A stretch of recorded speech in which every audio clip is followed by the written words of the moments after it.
Nəqliyyat vasitələri sürücülərinin hazırlanması, sürücülük vəsiqəsi almaq istəyən şəxslərdən imtahanların qəbul edilməsi, sürücülük vəsiqələrinin verilməsi, dəyişdirilməsi və qaytarılması qaydaları haqqında təlimata dəyişiklik edilib. Bununla bağlı Daxili İşlər Nazirliyi qərar verib.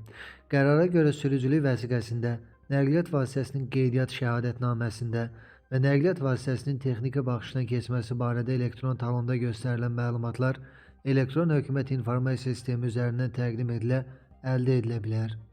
Bu sənədlərdə göstərilən məlumatların elektron hökumət informasiya sistemi üzərindən təqdim edilməsi həmin sənədlərin təqdim olunmasına bərabər tutulur.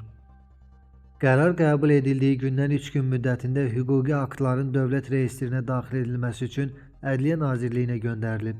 Daxili İşlər Nazirliyinin mətbuat xidmətinə tapşırılıb ki, bu qərarın hüquqi aktların dövlət reyestrinə daxil edildikdən sonra 72 saat müddətində rəsmi dərc edilməsi üçün zəruri tədbirlər görülsün. Qərar Respublika Daxili İşlər orqanlarında elan ediləcək.